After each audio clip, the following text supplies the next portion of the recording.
So, welcome everyone, and thank you so much for being on the podcast today. You're with Temple Hayes on Fire for Life, and I love that, and I love the name of it because you know what? Every week it's just like Temple, check in with your vibration now. Are you convincing? Are you on fire for life? And those of you that know me personally know more often than not, I am. And when I need to check in to do some shadow work to have more light, well, that's what's called for. Well, I'm excited about our guest today because she works with my favorite subject. It's called peace. When people find peace within, they have more assertiveness, they are grounded, they allow room for other people to be different, they allow spaces for people to be energized. They want to hear how we don't have things in common, so we find that common thread. They ignite the energy. There's a well-being. It's not a threat for sacred life. They include nature and all the things that were here long before we got here. I'm just saying. Exactly. So peace is really where it's at. And I invite all of you, as you're getting an opportunity to listen to Tezikiah Gabriel today, because she stands for and is executive director of Pathways to Peace. And she has got the wisdom hat going on, let me tell you. And so, Tezikiah, welcome to our show today. Thank you for agreeing to be here, and thank you for the wonderful energy. And you are on fire. Well, thank you, Temple. I'm just so very honored and delighted to be with you. And yes, we are on fire for life. Well, you know, we all have that sacred story. And maybe we didn't even realize we were writing it, you know, when we were growing up and growing out and in that place of becoming. At the time, maybe it was unbeknownst to us what one day we would ultimately dedicate our lives to. Is there a particular narrative or story, or, and it could be several, you have no limit. I would say you've got the floor, but you got the square in the Zoom. That's right. That's right. And which means it's unlimited, right? It's Yes. unlimited. Well, I think you're so right. We all have our story. And what I love is the opportunity to really hear people's stories, because I do believe that our stories are so powerful in terms of us being able to connect heart to heart. So my story is a very long one, and I'll try to make it just a little bit shorter and try to hit the highlights for you. So from the time that I had consciousness, I knew that I was here for a purpose. I knew that the purpose was bigger than what I was experiencing in my life. I do remember being on the other side and choosing to come here. And so I came in with that knowledge. And there's another little side story that when I was coming through my mother's birth canal, I realized the commitment I made. And so when I was on the other side and the call came out, it was like a yes, because I recognized in that space that life here on our planet is like a blink of the eye. And so to accept coming here because there was an opportunity, I don't know what that opportunity was very likely both an opportunity to evolve my own soul and my own soul journey, as well as to make some kind of a difference in so doing that. And so I knew things that other people didn't know, even the adults around me. But I knew that whatever was happening, that I would be fine from the time I was very young. So I lost my father to a plane crash when I was 2.5. And I lost my mother to a heart attack when she was 38 and I was Oh, 12. oh And my. so, yes, but through all of those times, again, what sustained me was the knowledge that I was here for a purpose. And so, through my grade school years, I was a peace builder. And sometimes that meant, um, standing up to bullies that were harassing other children. Sometimes that meant organizing when injustice occurred from my perspective as a child. Sometimes that meant being insistent about being myself, even though myself wasn't necessarily the norm for a little girl in those years. I was very much a tomboy, and I was much stronger than all the boys. But I knew that's who I was. And so it wasn't really a well-formed mission or a well-formed purpose, but I acted out of what was just natural for me. And as a result, it did shape and inform my entire life. So I was on the streets taking care of a half brother when I was 13. I entered into the foster care system when child protection caught up with us. And I got married and had children very young because that felt like the way to be able to survive and thrive given my circumstances.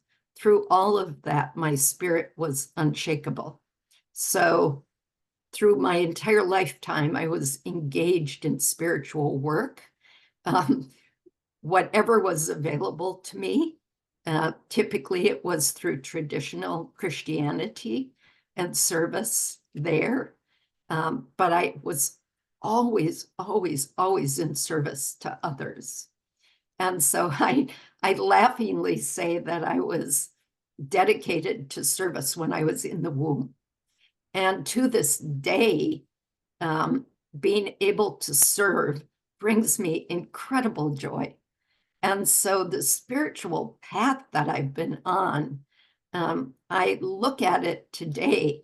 I'm an elder today at 76, and I look at my life and I just feel so incredibly privileged to have had all the experiences I have had because they've shaped and informed who I am. And there were no mistakes. There was no abuse. There was no struggle. It was all about giving me the tools I needed to take the next evolutionary step in my own soul journey here. And so in my adult life, I'm a mother, I'm a grandmother, I'm a great grandmother, and I love that part of my life. I'm most in my glory when I'm with my family, which means we set a table for 35 in our holidays. So there are many of them because I grew up without having family. Family was very important to me. And so I created a very big family. And so I'm the matriarch of a very large family, and I adore every one of them. So my work always was about service. And I felt that I could bring my messages, my sacred messages as they were, whether I was a waitress, a bartender, a nurse's aide, a public health grief counselor. It didn't matter what profession I was in. I knew that my work was in service to humanity, and that I had something that I could share that was unshakable, and that something was love. And so that's still how I live my life. And I'm always just amazed at where it's taken me. No one is any more surprised than I am. I'm amazed and in awe every day about how my life has unfolded. But I've always trusted I was here for a purpose, and that I had everything I needed to be able to do what I needed to do. And so that was a Wow. long story, Temple. No, please don't go there. There wasn't anything long about it.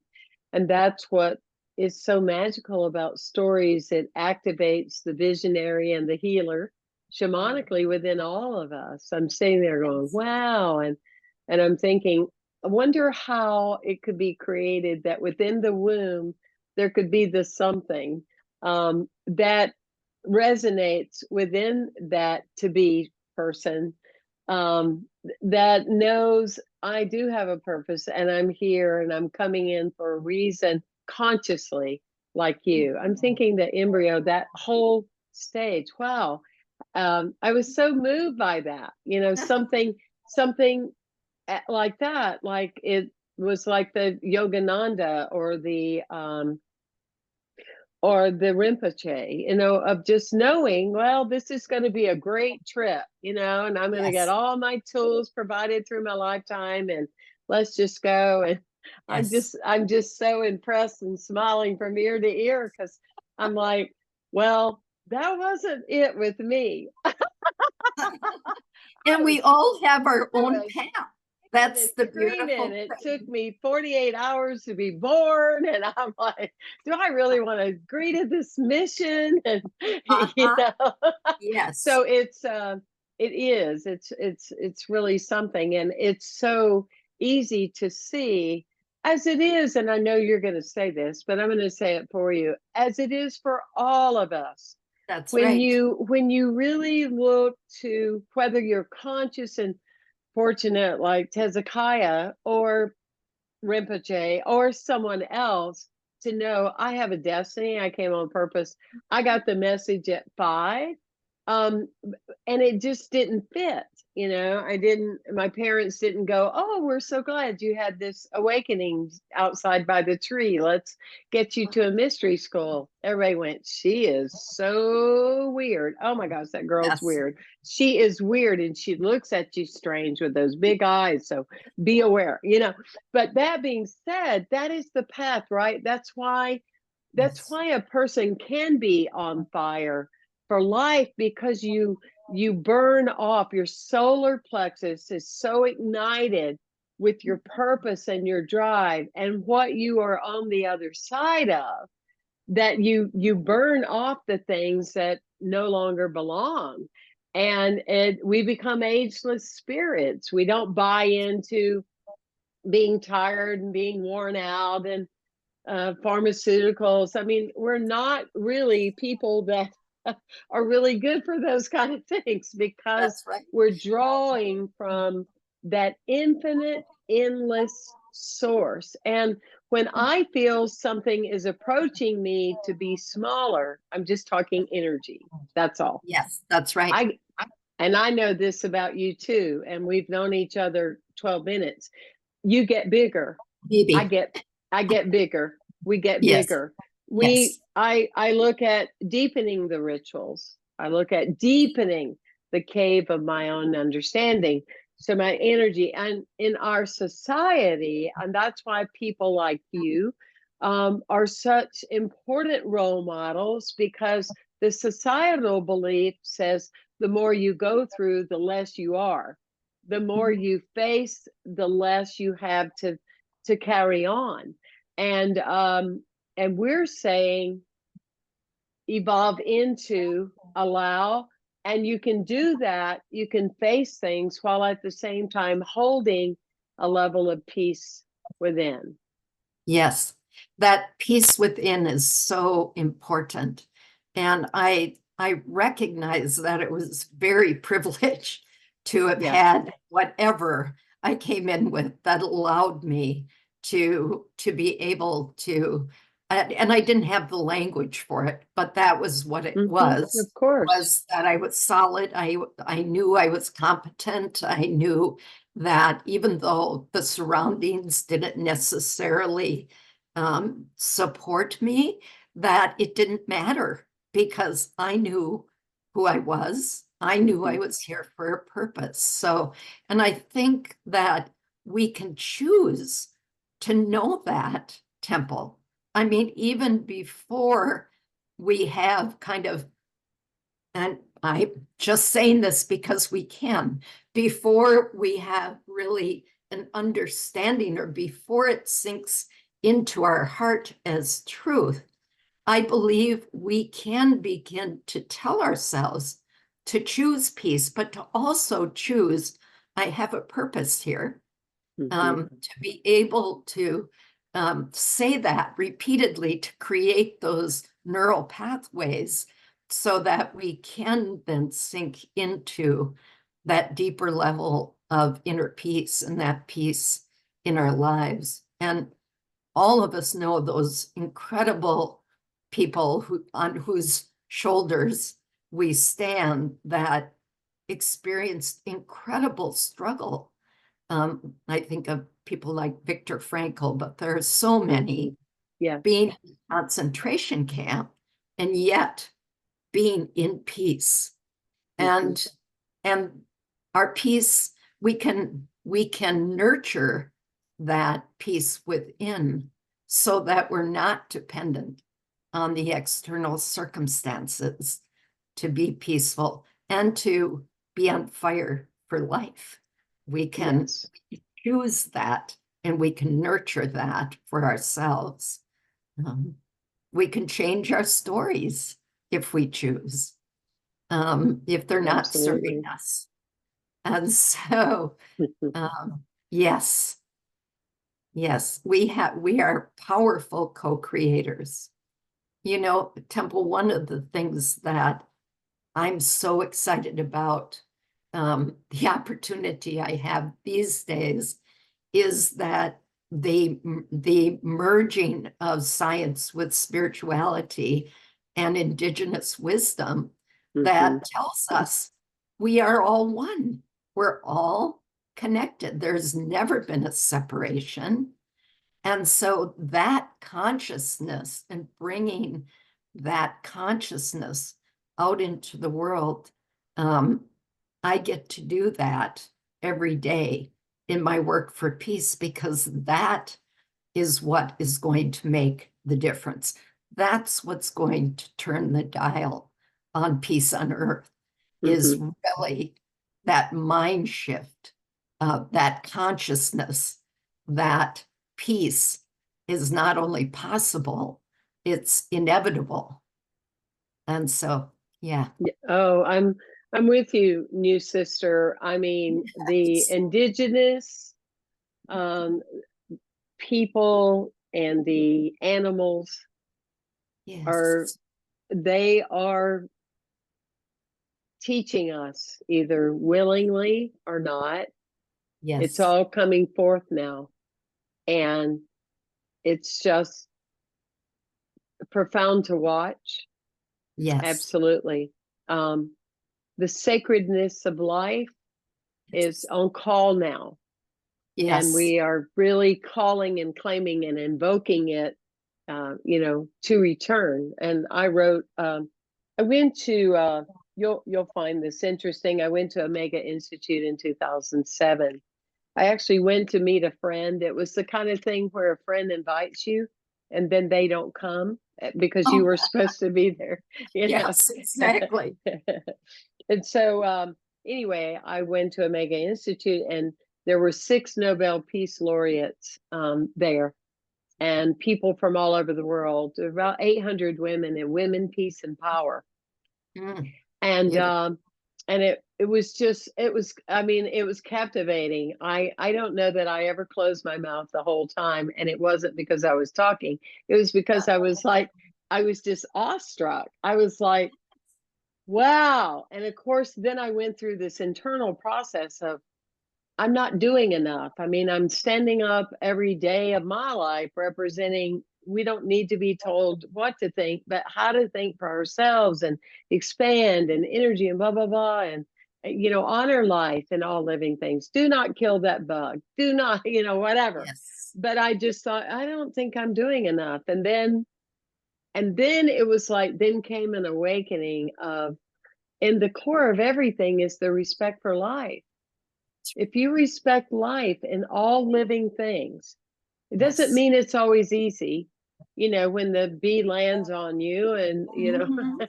it doesn't mean it's always easy, but it means it's a commitment, Yes. towards that.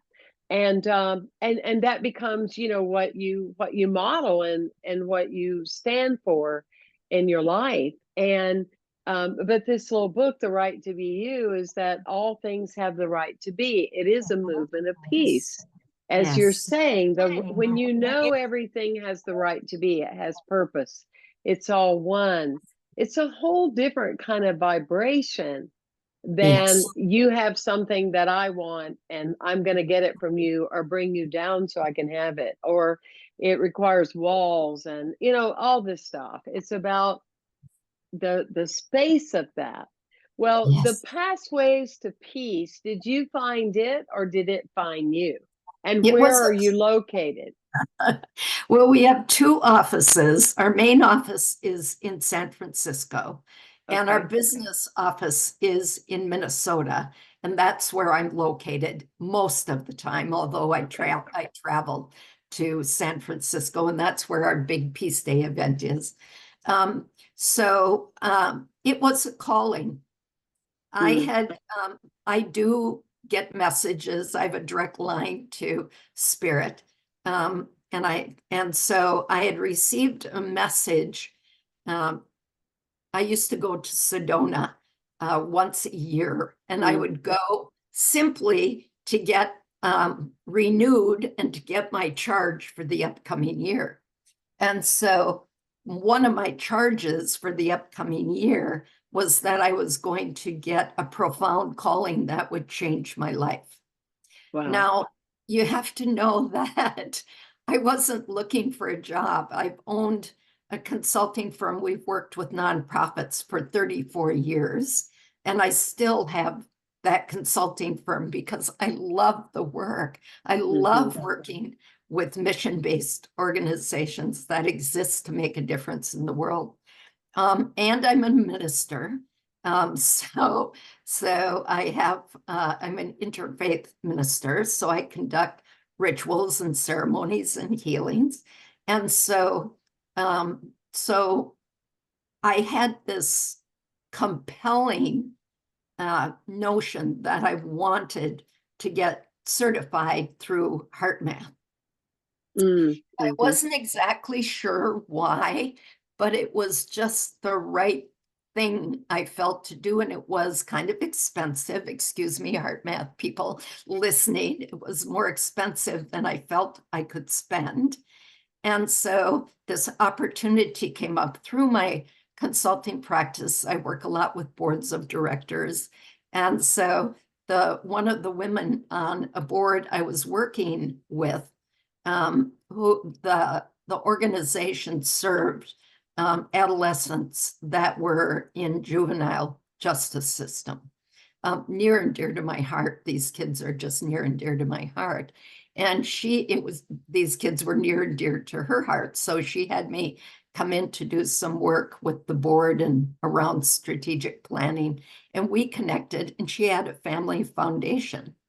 And so she asked me out to coffee one day and said, Tezikiah, I just want to give you money.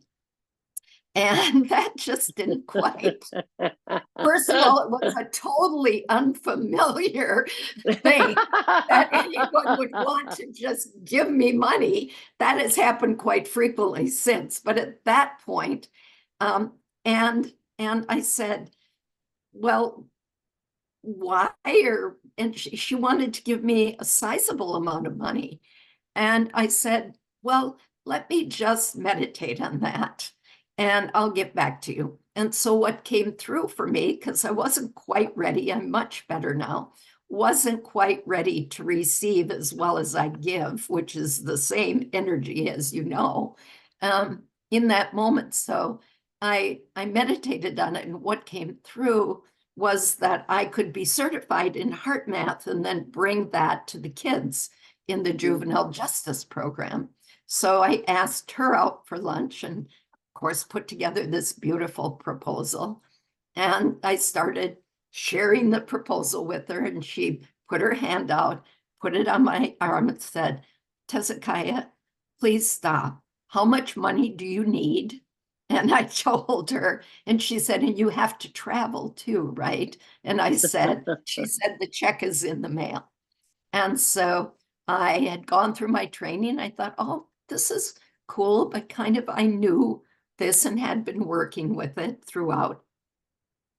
Then at the end, they brought up the Global Coherence Project.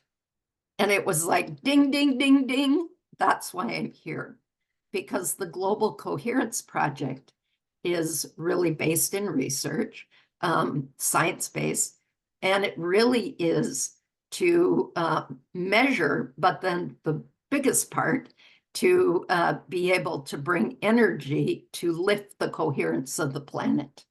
I knew that that was it. And so I left saying, yes, I was interested in that. And then someone from Heart Math called me. I was in the middle of a lot of consulting work. And I said, I want to give this my attention. Can we meet in a month? She said, yes. So we got on the phone, started sharing. And this is like 9 months into my year. So I'm looking around and going, where's that calling? It just, it just wasn't happening. But it's like, I can I can be patient but it was kind of odd because it always comes through. And this woman called, we started talking. There were all of these intersections where we shared not only theory, but work. And I knew people, she knew people. And at the end of our time, she said, I'm on the board of directors of Pathways to Peace. We're looking for an executive director. And that temple took me to my knees. I mean, it was like a lightning bolt. It sounds just like a job right now, but I knew in that flash, that was the calling. So, of course, I said yes immediately, knowing that they were in California. I was in Minnesota. But I knew that was it. And so that's how I came to Pathways to Peace. It's been an incredible journey. It's been an incredible journey. I am a better woman as a result of being at Pathways to Peace. Wow. How long have you been with them? I'm going into my 7th year. Wow. Yes. And I started with our incredible, beloved Avon Madison, who is beloved around the world. And she passed almost 3 years ago. And so I had time with her, and it's been an incredible journey. I have never known what's going to come next for me. I've just always practiced the sacred yes. I've known it was the right thing. So I said yes. And you resonate, right? Oh, are you kidding? I mean, just everything that you're saying today is like, whoa, wow, woo, wow, wow. And totally. And, I'm a bi-spiritual minister. I'm Science of Mind and Unity. My doctorate is in Science of Mind, honorary letters. And yes, and so you're talking about, I never know when the next step is coming. Well, 8 people told me in 6 weeks, move your whole life from Florida to Santa Barbara, California. Well, that you can only imagine the jokes and the commentators. It's like, Temple, you're doing the opposite of what most people do. I went, well, what would be new about that? And so, yes, and it's still unfolding. What will it be? Who knows, but it will be. And it will Yes. keep shape shifting and things like that. And at first, the first chapters of my life, it was about the ladder of success. We were all on that, whatever that looked like, and climbing the ladder. Nobody ever probably stopped and thought about, why am I doing this? But fortunately, you enter that time of the dark night somewhere.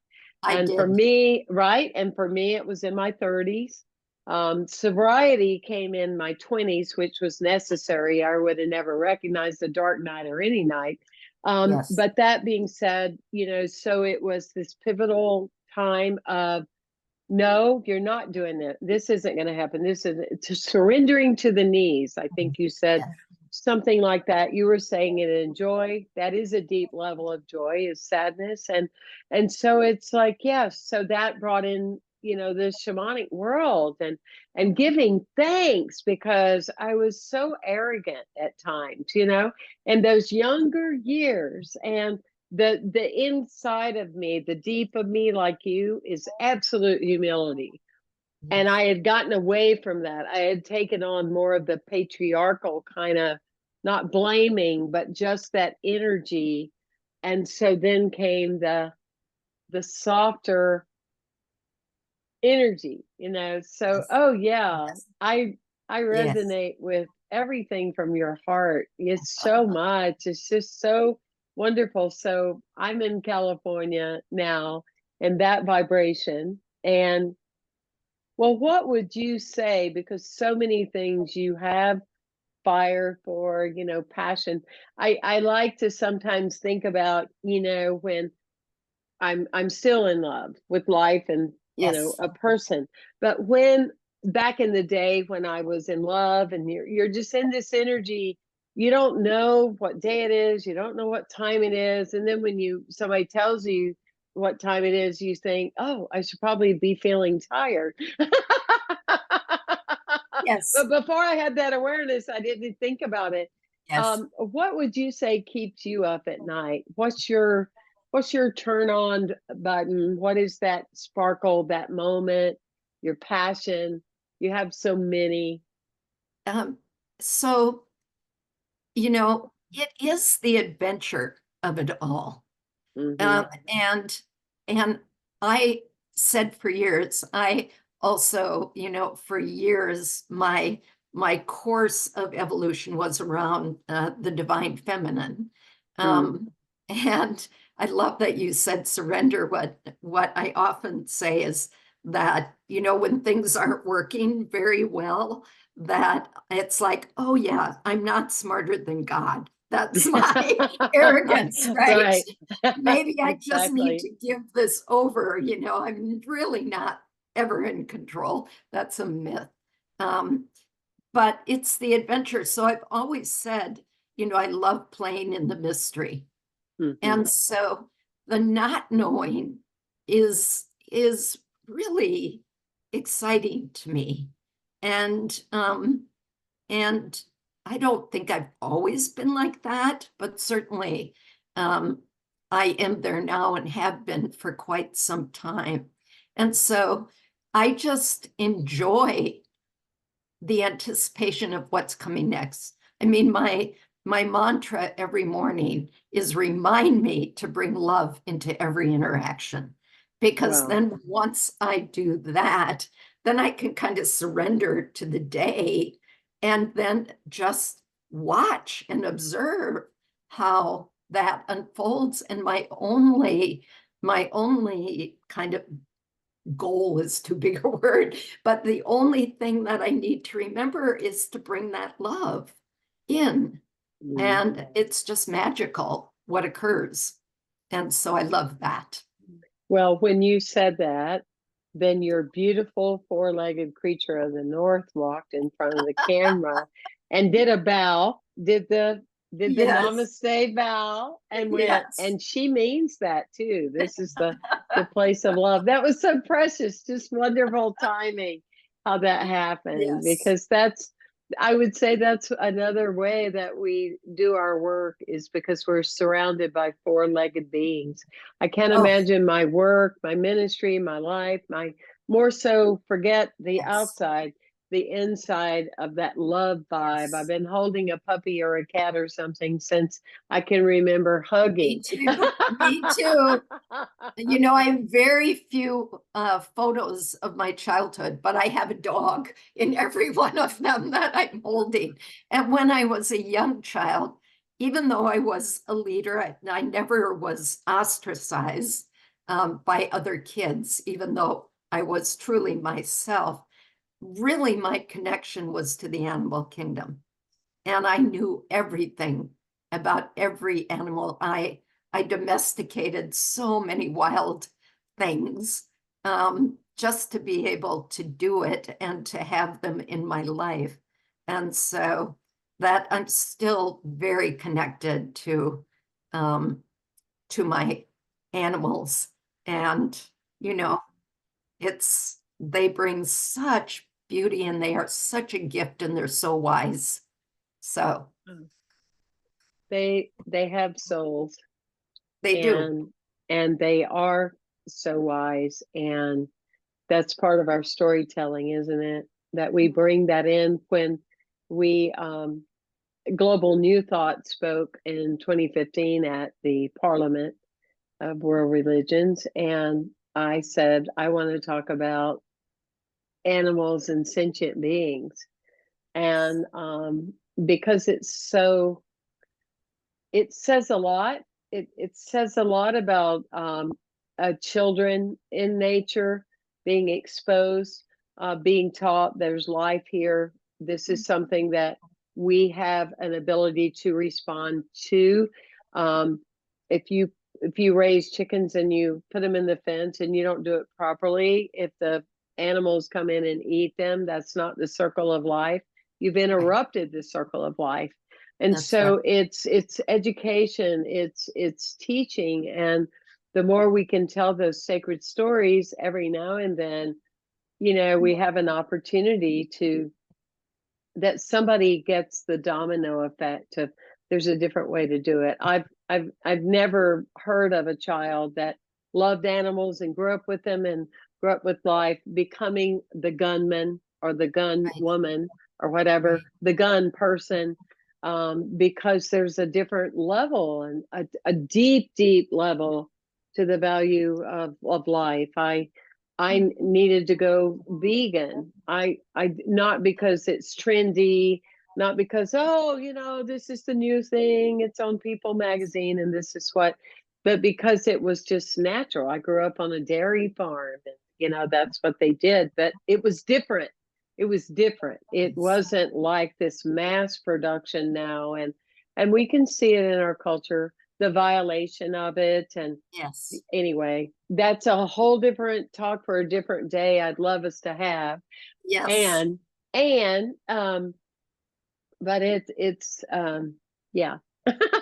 Yes. And There's lots of fire.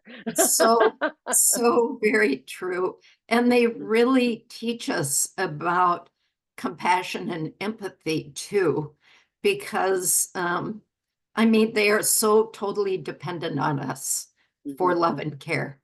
mhm, And you know, and I know, and so many people who are listening to this know that when we're in sync with our animals, they are pure intuition, they are pure instinct, they are pure love.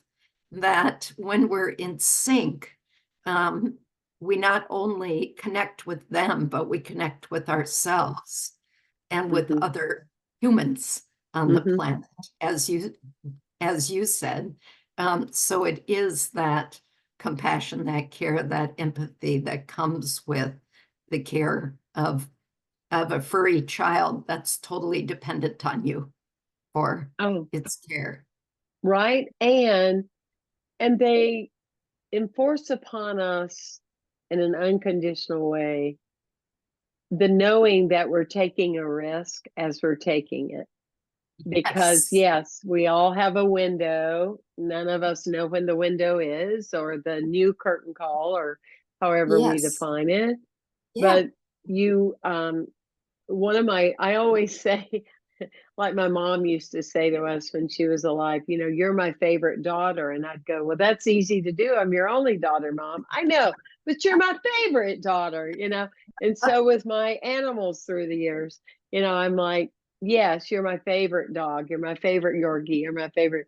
But mine just died in July. And, but at the end of July, life had already brought in an agreement for me that I committed again, knowing, that, yes, it's Yes, a window, but it's the best window. And they it really is. help us. They are these angelic beings to keep us from, they support us in not hardening our hearts. Yes. Uh, because deep love, it will always hurt.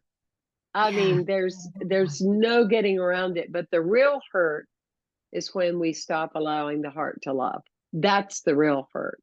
Yes. So, yes, well, Yes. you and me, we are just talking to the choir today. And it's so much fun, isn't it? It I just really love is. it. So, It yes, is. back to the animals, and that because I am plugged into the intuition of and the messages from my beautiful animals I've had, I know that this particular furry child I have has been with me in several lifetimes before. Mhm. Oh, And the yeah. one that left right before her convinced me that she needed to come in as a puppy in the next lifetime because she missed that. She was a rescue. She Uh, missed that. Yes. And so they've also let me know and shown me a picture of what it's like for them to pass. And I think it's very much what it's like for us if we could strip away all the fear, right? Is that mhm, for them, it's like walking into the next room. mm, And so that easy and that mm, simple. And they leave with gratitude to us. You felt that I've always said mhm, that as hard as it is, I want to be with my animals when they pass because it's such a sacred passage. And I want to sing to them and I want to do a ritual and I want to comfort them. But for them, it's so natural. It's like walking into the next room. And mm, so I think that's what they teach us as well, is that is the journey. We are all immortal. We get to spend a little time here on the planet, but our souls are immortal. And so there's really nothing to fear. It's just the next adventure on the other side, in the next room. Oh, that's so beautiful. I'm so glad we've recorded this today. Me It's so too. gorgeous. It's so gorgeous. Me too. Well, how can we support your work? I know that there's the International Peace Day on September the 21st in Florida. I started Or doing that every year, the you, 21st, right? And we missed the moment here, and yet we are going to implement that next year. But what are other ways that we can support the Pathways to Peace? Going to the website, everyone listening, go check out the website. There's numerous videos there. There's people speaking from all over the world. We are all one, and we are the world, and we are that. And people that don't know that, well, it's 2024. that's right. That's right.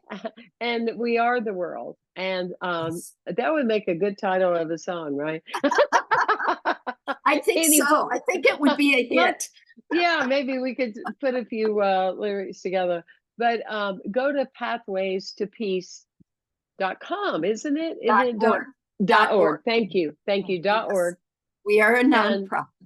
yes, and read about them and the work, and you can get involved.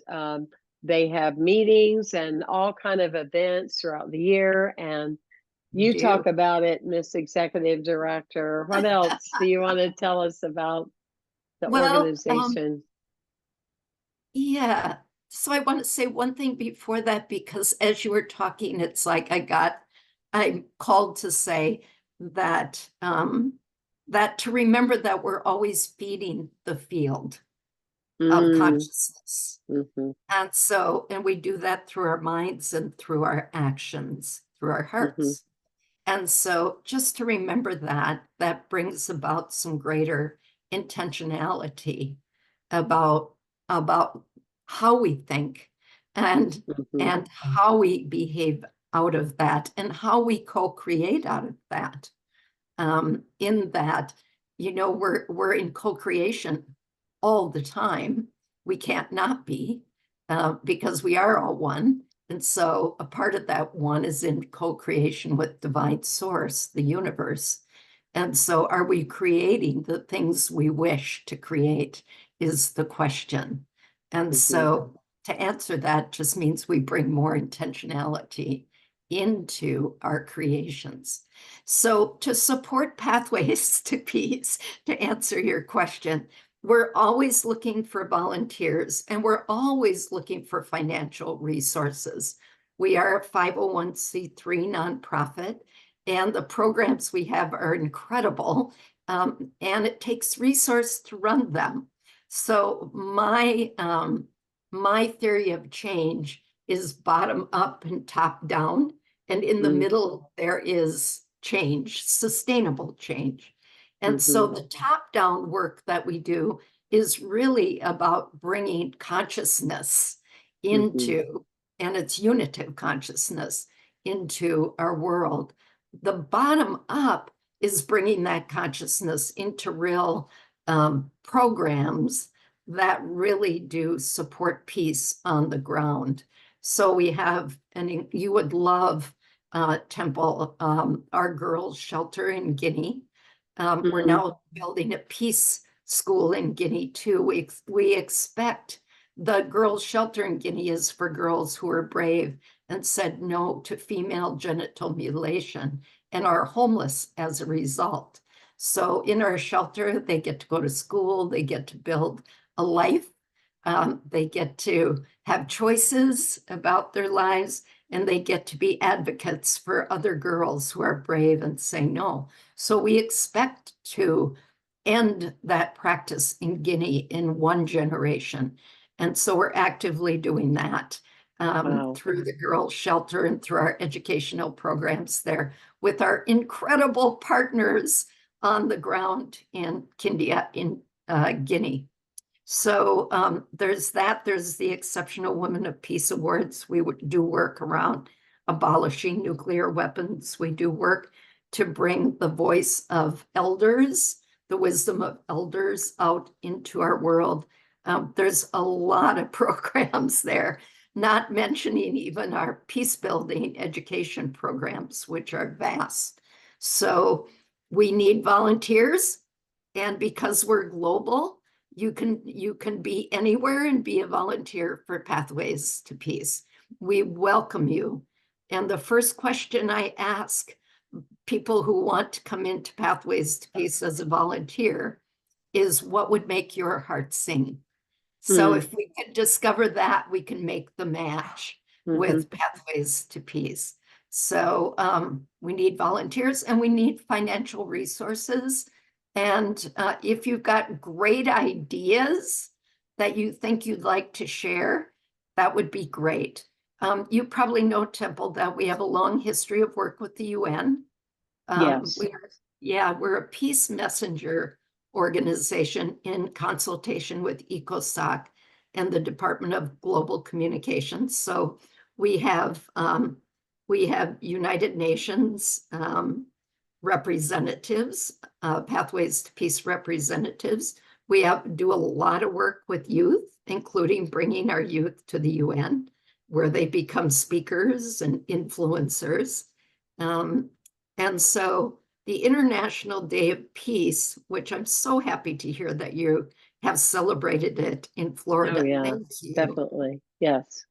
It's near and dear to our heart because Avon Madison, our founder, led civil society in working with the UN leaders to establish the International Day of Peace in 1981. And so then the story is, and I know we don't have a lot of time, so I'll keep it short. The story is that because it was such a monumental accomplishment to have the UN establish an International Day of Peace, everyone thought that it would be celebrated in all parts of the world, into perpetuity. And instead, in 1982, it was just a moment of silence and in the General Assembly as it opened. And so then Pathways to Peace took a year to create the first International Day of Peace celebration in San Francisco. That was in 1984. So 40 years later, which is this 2024 International Day of Peace, we're going back to that exact location, outdoors, for an incredible stage show. It'd be wonderful if you could make it, Temple. And